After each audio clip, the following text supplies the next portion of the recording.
Sábado Verde, radio y podcast, en la radio pública de la ciudad de Buenos Aires. Bueno, la necesidad o sobre la necesidad de pensar inédito frente a la posibilidad cierta, casi una necesidad de rediseñar, bueno, todo, la economía, la política, las representaciones, nuestros vínculos, las ciudades donde vivimos, el modo de producir. Y creímos ver en estos días un ejemplo de pensamiento inédito. Es un proyecto pensado para el desierto de Arabia Saudita. Es una ciudad que la mencionan como sustentable, vamos a tratar de ver cuán sustentable es, de 170 kilómetros de largo. ¿Conocen alguna ciudad que tenga esa dimensión? No. 500 metros de alto. Para tener idea, las Torres Petronas en Malasia, está entre las más altas, tiene 456 metros, menos todavía, ¿no?, que esto que se proyecta. El Empire State en Nueva York, 381 metros.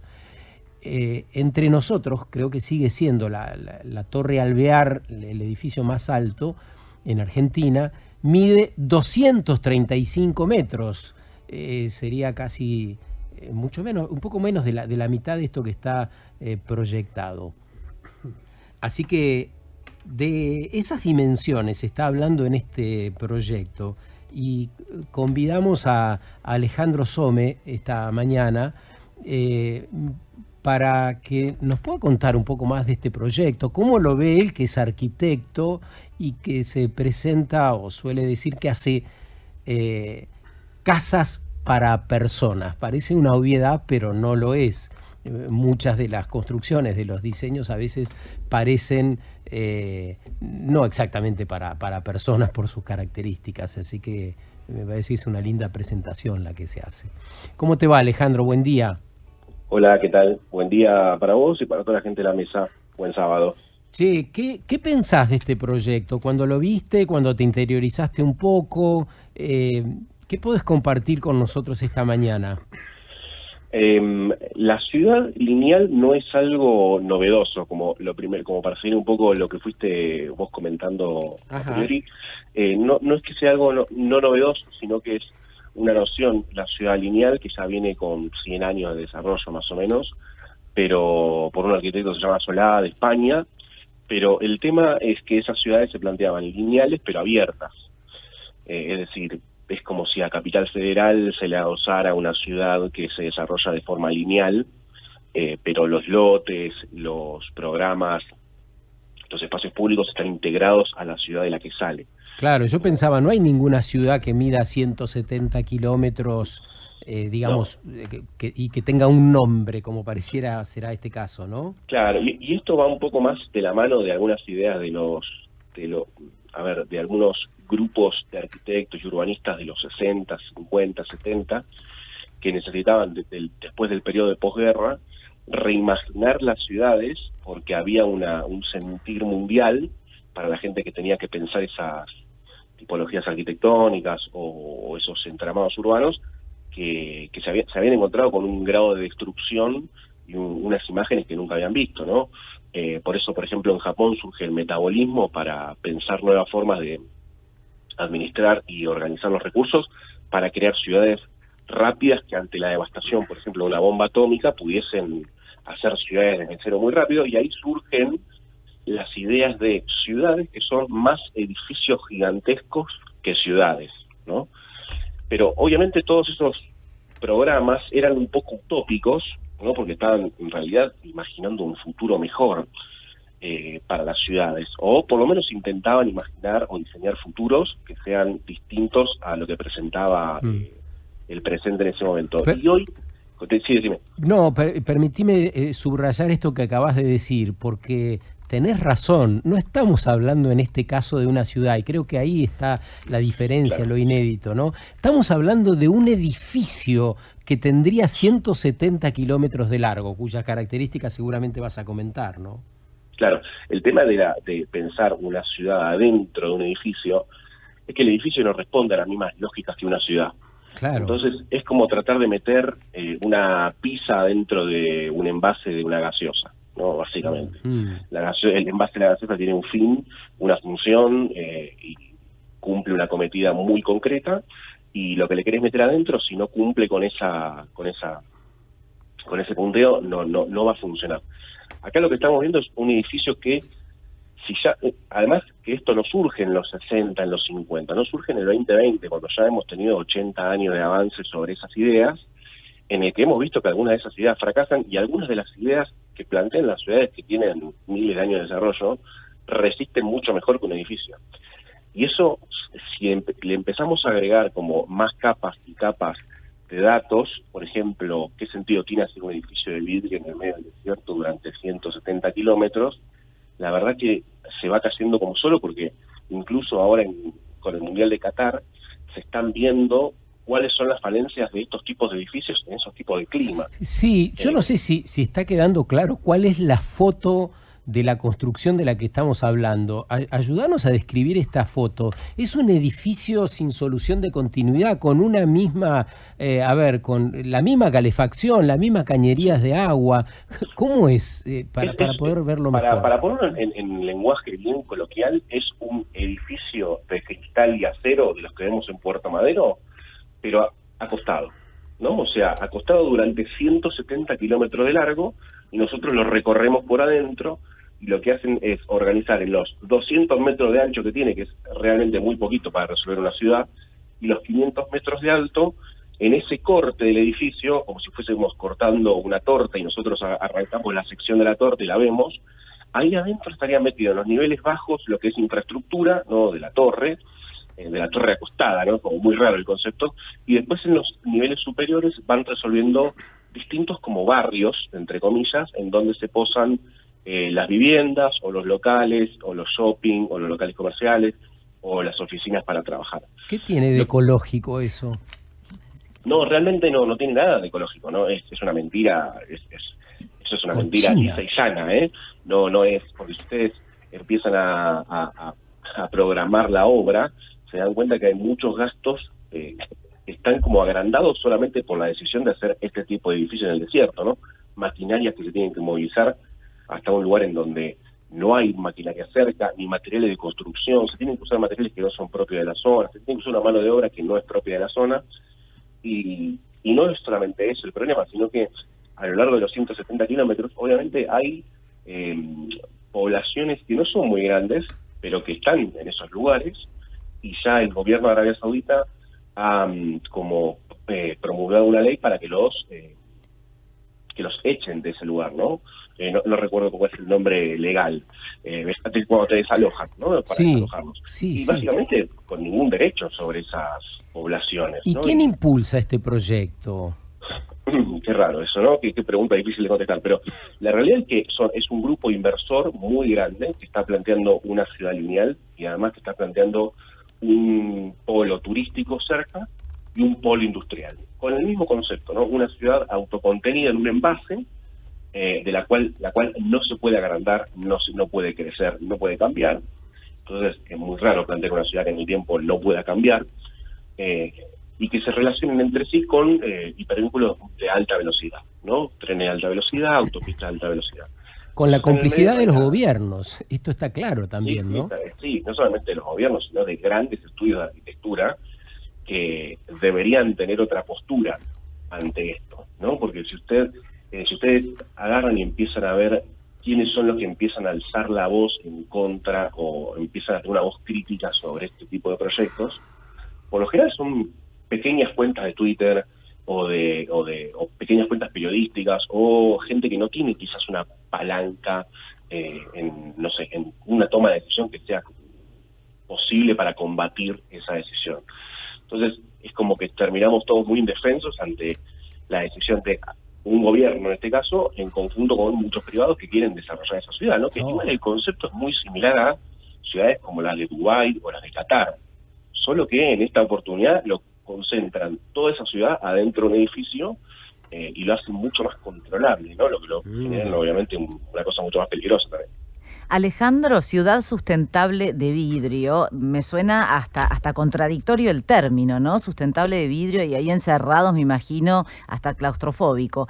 Y pienso, ¿no? Esto es un megaproyecto, ¿y cuánto saldrá vivir en esta ciudad, digamos? O sea, está pensada, digamos, para un público, digamos, muy acotado también.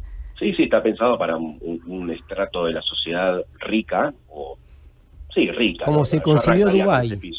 Claro, como se concibió Dubái, Qatar y muchas de estas megaciudades que se construyen en 30 años con recursos prácticamente infinitos, porque el presupuesto para esta ciudad lineal es de $1 trillón. Entonces estamos hablando de un dinero que... Números obscenos. Números obscenos. Sí.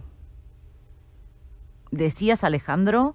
No, que con este dinero quizás podrías solucionar muchos problemas de ciudades cercanas, incluso en Arabia Saudita, que así, en realidad, lo que se pone de manifiesto también es que este tipo de ciudad está apuntada a pensar en un futuro distinto al que plantean las ciudades, que son más heterogéneos, mucho más variados, mucho más ricos en realidad. Claro. También, porque el otro, justamente ayer ayer no me acuerdo, hice un hilo sobre la ciudad de Qatar, y fui comparando como con elementos de otras ciudades, y la realidad es que se desarticula muchos vínculos sociales, ¿no? Que incluso son distintos.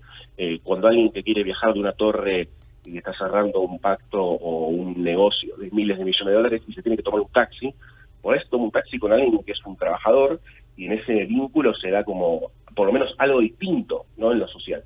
En cambio, si vos planteás una ciudad totalmente cerrada y hermética, es muy difícil que venga gente que no es de esa ciudad a trabajar, por ejemplo, ¿no? Es realmente la lógica de un edificio privado al cual se le dice ciudad, pero en este caso no sería. La gente de la burbuja, ¿no?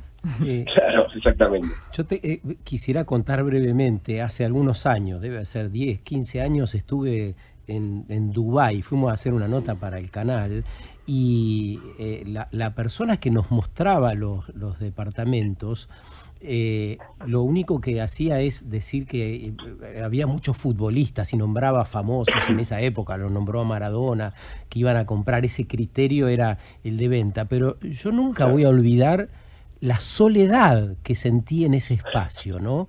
El sol cayendo a pleno, mucho calor, y esos edificios de vidrio y cemento y el resplandor, como una especie de angustia que la rememoro y me vuelve. Sí, para mí es una ciudad angustiante, incluso se ve cuando vemos las imágenes del Mundial.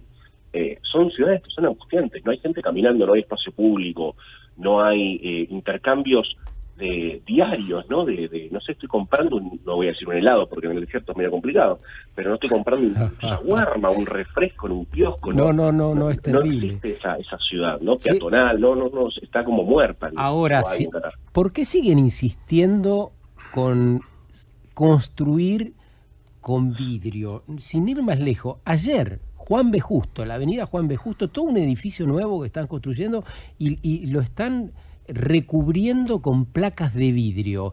¿Ese vidrio tiene algún adelanto tecnológico que impide que pase la temperatura o siguen en este criterio viejo que vos mencionaste, como lo que se construyó en Madero, en Puerto Madero? Hay varias tecnologías distintas para vidrios. Hay vidrios que tienen una cámara hermética de aire interior, entonces hace que sea más aislante.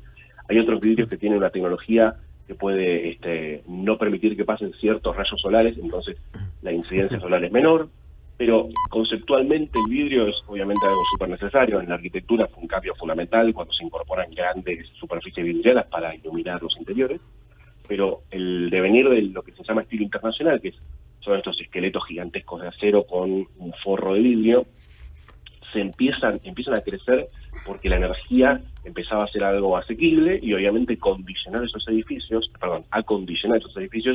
era relativamente accesible.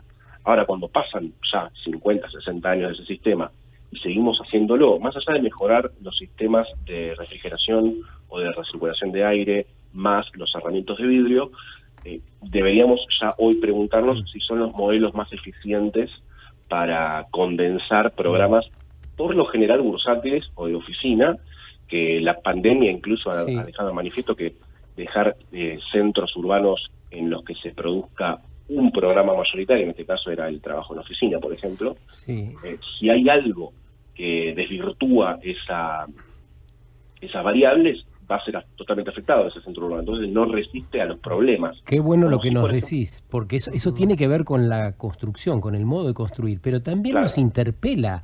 ¿Vamos a ir a comprar un edificio construido con estas características? Nos hace pensar esta mañana Alejandro Some, Bauhasaurus, es en Perfecto. Twitter Perfecta pronunciación.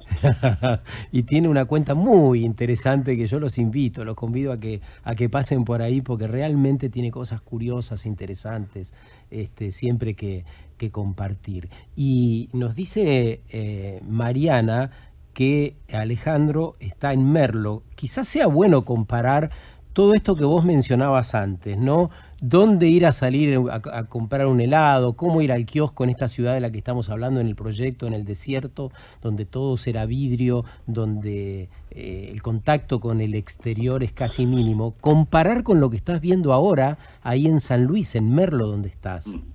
Sí, la comparación viene bien para comentar esto, ¿no? Que cada lugar tiene como lógicas de vida distintas, ¿no? Que son devenires de culturas, de historias, de problemas, de virtudes, de clima, de un montón de cosas.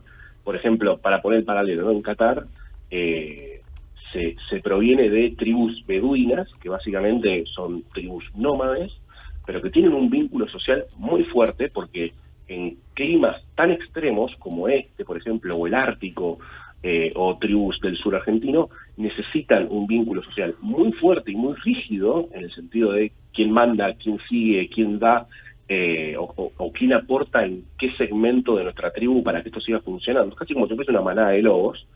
Es como muy fuerte romper esos vínculos y hacer una ciudad que no pertenezca a esa historia, o a ese clima, o a ese lugar. Igual esa ciudad no va a ser para los cataríes, No. Esas ciudades están pensadas para los millonarios del mundo, ¿no? Totalmente, no, pero cuando uno piensa en Qatar, ¿no? O cualquier tipo de país, por lo general no piensa en este tipo de ciudades automáticamente, ¿no? Claro. Piensa en las grandes tiendas beduinas, en las tribus. Cierto. Entonces es por qué se produce un tipo de ciudad que no tiene nada que ver con todo eso. Y uno cuando piensa, cuando a veces recibe como justificaciones, ¿no? Che, pero ¿qué piensa el catarí de lo que vos estás diciendo?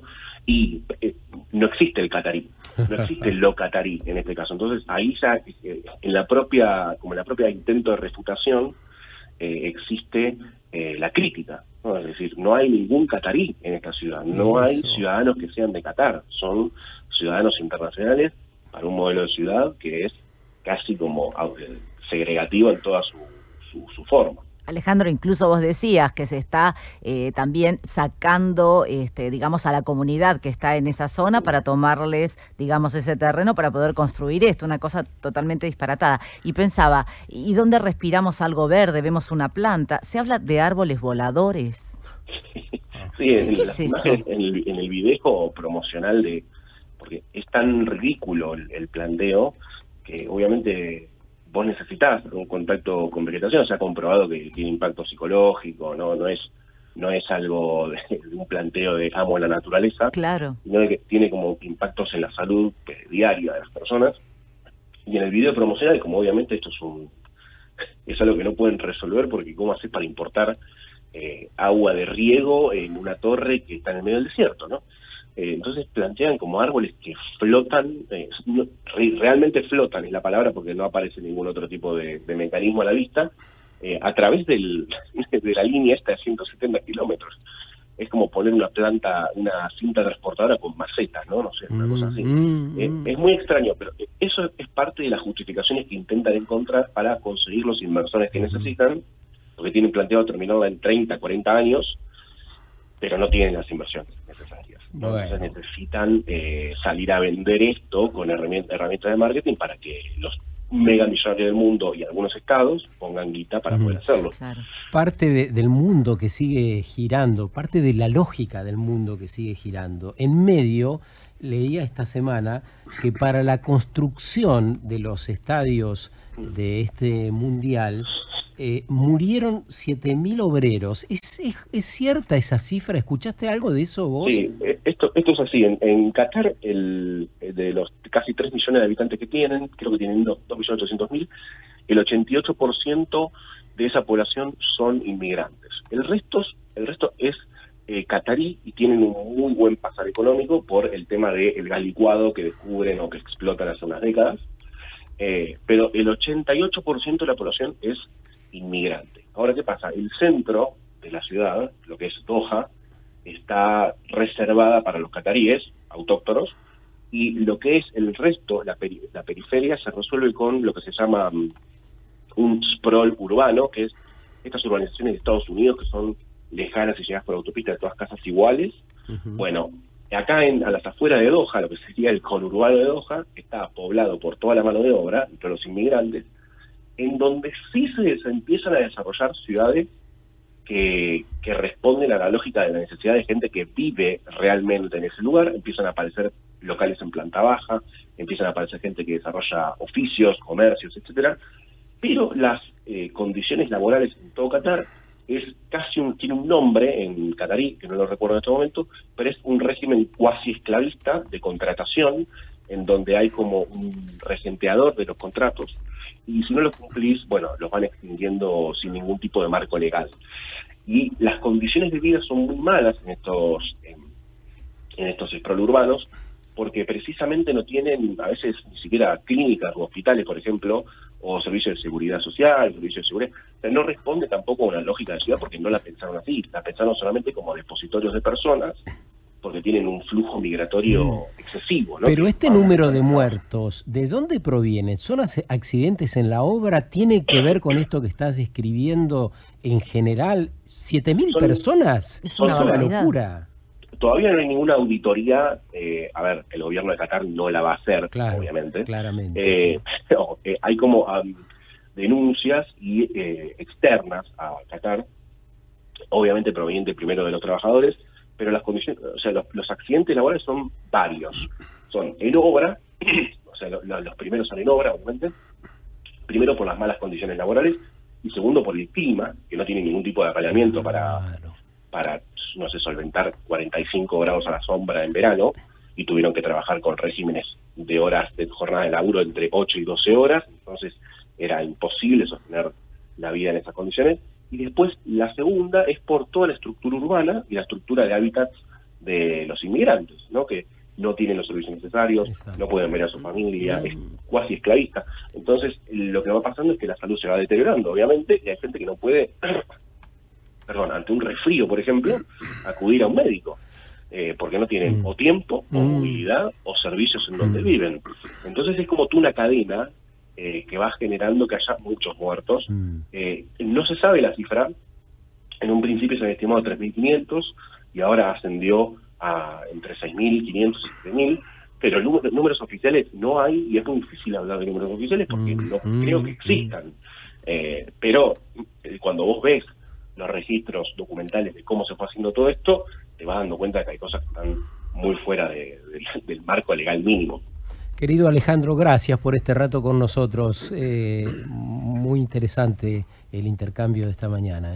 No, gracias a ustedes, y está bueno seguir hablando de estos temas que a veces quedan muy enfrascados en claustros académicos. Sí, totalmente. Volveremos a encontrarnos entonces. Gran abrazo.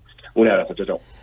Alejandro Some, bueno, es un arquitecto que nos ayuda a pensar, tiene esta cuenta que se llama Bauhasaurus en Twitter. Pone ahí cosas muy interesantes, entre otras esto que estamos comentando hoy, un edificio en el medio del desierto, todo de cemento, acero y vidrio, que va a medir 170 kilómetros de largo, una verdadera locura, movida por el hambre financiero, parte del viejo paradigma que, como decíamos en el arranque del programa, resiste y resistirá. Sábado Verde, radio y podcast, en la radio pública de la ciudad de Buenos Aires.